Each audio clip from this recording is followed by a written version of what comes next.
यदि तुम आओगे तो मैं तुम्हें पढ़ाऊंगा, यदि तुम आते तो मैं तुम्हें पढ़ाता, यदि तुम आए होते तो मैं तुम्हें पढ़ा चुका होता। क्या होगा ये तीनों वाक्यों का ट्रांसलेशन? क्या है इन तीनों वाक्यों में अंतर, अगर आप हेलो जानना चाहते everyone, welcome back to my channel Sunrise वाले सुनील सर। आज के इस वीडियो में मैं बात करने वाला हूं एरर ऑफ वर्ब। अक्सर ये प्रॉब्लम विद्यार्थियों को रहती है कि वो क्रिया की गलती कर देते हैं, किस सब्जेक्ट के साथ कौन सा वर्ब आता है।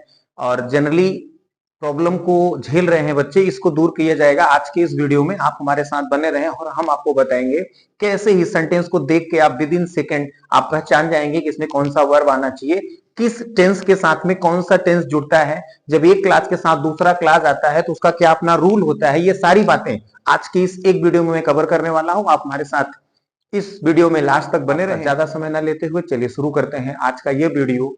एरर ऑफ वर्ब में पहला रूल हम पढ़ने चल रहे हैं कंडीशनल सेंटेंस का। जैसा कि आप जानते हैं शर्त सूचक वाक्य, इनकी अपनी कुछ अलग से कंडीशंस होती हैं। हिंदी से अंग्रेजी बनाते समय आपको ध्यान रखना है कि किस टेंस में हिंदी है और अंग्रेजी किस टेंस में बनेगी। जैसी हिंदी वैसी अंग्रेजी बन जाए ये जरूरी नहीं है। अक्सर हमसे ये गलती हो जाती है। जैसे एक हमने वाक्य किया, यदि आप आएंगे तो मैं आपको पढ़ाऊंगा, इसको कंडीशनल सेंटेंस के अंतर्गत रखते हैं। ये पहला कंडीशन हो जाता है, जीरो कंडीशन के नाम से भी इसको हम जानते हैं। यदि आप आएंगे मैं आपको पढ़ाऊंगा, दोनों क्लास आप देख रहे हैं फ्यूचर टेंस में है, तो हमको लगता है कि इसको हम फ्यूचर में बना दें, if you will come I shall reach you. तो अगर आप ऐसा कर रहे हैं तो ये गलत कर रहे हैं। ऐसे ही रूल को आज इस वीडियो में हम डिस्कस करने वाले हैं कि कैसे कंडीशनल सेंटेंस को हम क्वालिफाई करेंगे, क्लियर कर पाएंगे कि क्या सही है क्या गलत है, कैसे हम जज करेंगे किस क्लास के साथ कौन सा क्लास आएगा तो उसका टेंस क्या होगा।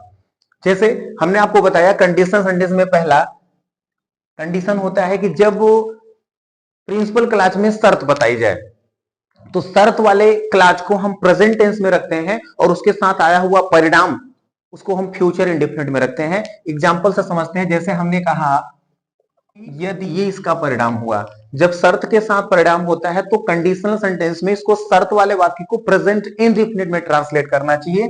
अब ये हो जाएगा if you come I shall teach you. याद रखें कंडीशनल सेंटेंस में प्रेजेंट, अगर प्रिंसिपल क्लास प्रेजेंट में है तो इसके साथ आने वाला क्लास फ्यूचर इंडेफिनिट में होगा। हिंदी दोनों की हम फ्यूचर में ही करते हैं, लेकिन अंग्रेजी ऐसा बिल्कुल नहीं बनाएंगे कि दोनों को फ्यूचर में कर दें। जैसे यदि वह बाहर जाएगा तो मैं अंदर आऊंगा। अब यदि वह बाहर जाएगा तो मैं अंदर आऊंगा, ये कंडीशन है और ये इसका रिजल्ट परिणाम है। तो इसको भी आप कर देंगे if he goes outside I shall come inside. I hope ये आपको समझ में आ गया होगा। चलिए देखते हैं इसका दूसरा कंडीशन। जब हम कोई इमेजिन करते हैं, पास्ट में होता है, हुआ नहीं रहता है। जैसे हमने कहा यदि वो आता तो मैं जाता, यदि मुझे पैसा मिलता तो मैं ये खरीद लेता। इस तरह के जो वाक्य होते हैं जो हुए नहीं रहते हैं, तो उनको हम क्या करेंगे, कैसे ट्रांसलेट करेंगे। चलिए कंडीशनल सेंटेंस में दूसरी कंडीशन होती है कि यदि या अगर यह हुआ होता तो वह होता, ऐसा सेंस होता है। मींस जैसे सेंटेंस देखिए, अगर मैं जाता तो उससे मिलता, अर्थात मिला नहीं।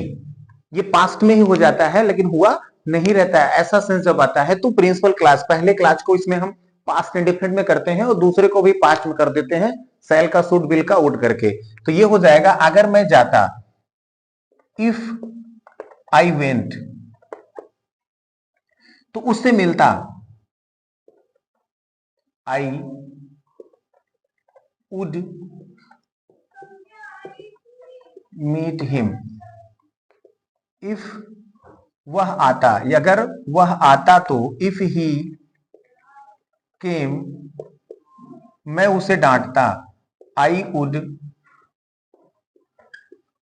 Scold him.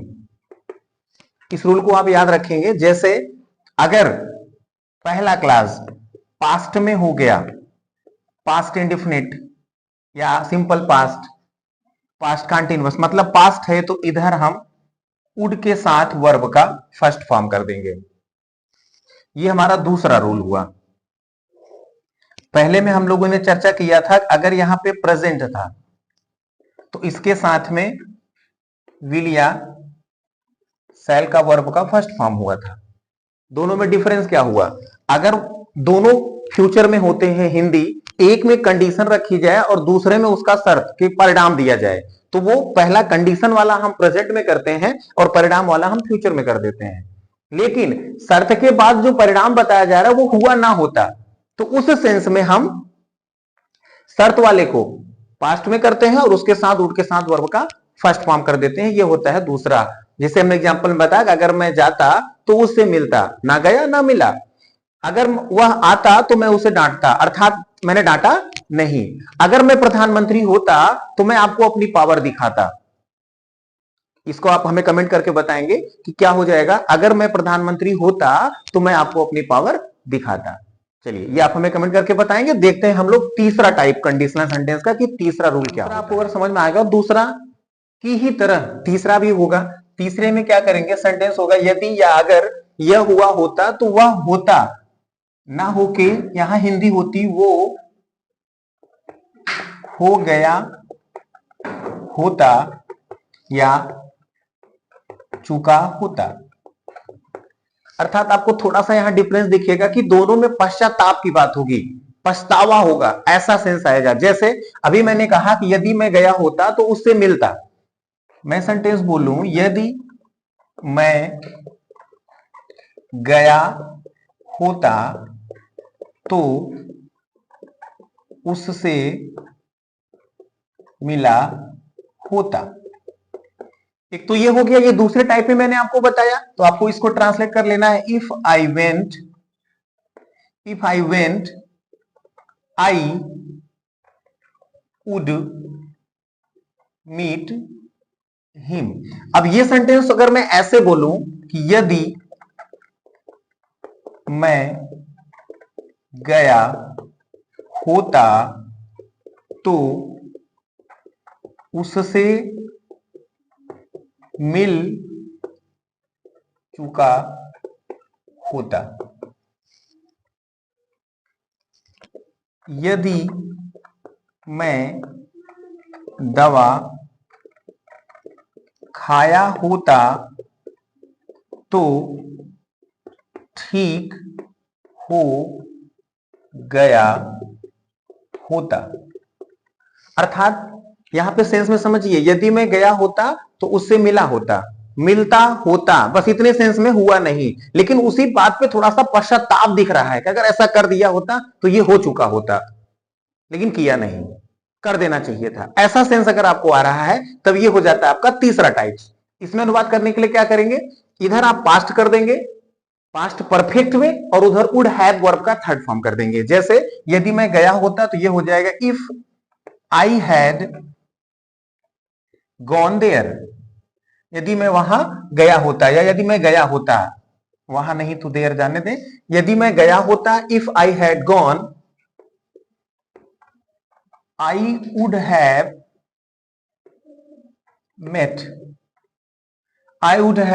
Met him.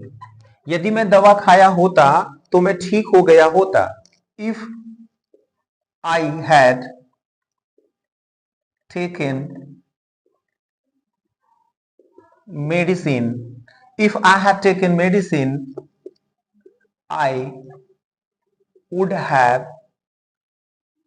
Have been fine. I hope ये आपको समझ में आ गया होगा। अब रूल में क्या हो गया? एक आपने देखा कि अगर शर्त सूचक कंडीशन में प्रिंसिपल क्लास प्रेजेंट में है तो इसके साथ में फ्यूचर आया इंडेफिनिट, और अगर यहां पे पास्ट इंडेफिनिट है तो पास्ट इंडेफिनिट के साथ में वुड प्लस वर्ब का फर्स्ट फॉर्म आया। और अगर यहां पे पास्ट परफेक्ट हुआ तो इसके साथ में वुड हैव प्लस वर्ब का थर्ड फॉर्म होगा। तीनों कंडीशनल सेंटेंस के समरी को आप समझे। अगर प्रिंसिपल क्लास अब ऐसे भी आप समझ लें किसी सिंटैक्स में एरर आ गया। एरर में कैसे आएगा, एक सेंटेंस दे दिया गया आपको, अब जो सेंटेंस दिया गया है उस सेंटेंस में आपको ध्यान देना है कि पहला क्लास का टेंस क्या है। जो पहला क्लास का टेंस होगा उसे वही निर्धारित करेगा कि उसके बाद साथ में आने वाला जो क्लास है उसका टेंस क्या होगा। मतलब अगर पहला हमारा क्लास, ऐसे समझ लीजिएगा, कंडीशन सारी चीजें आप बोल रहे हैं जाने दें, अंग्रेजी का वाक्य लिखा हुआ है, वहां पे आप देखिए कि जो पहला क्लास है प्रेजेंट में है तो उसके बाद फ्यूचर में रखिए उसे, और अगर वो पास्ट इंडिफिनिट में है तो फ्यूचर का पास्ट कर दीजिए वुड और वर्ब का फर्स्ट फॉर्म कर दीजिए, और अगर पहला क्लास आपका पास्ट परफेक्ट में है तो वहां वुड है प्लस वर्ब का थर्ड फॉर्म हो जाएगा। अगर ये आपको याद रहता है तो ये तीन कंडीशंस आपको समझ में आ जाएंगी, इसी को कहते हैं कंडीशनल सेंटेंस।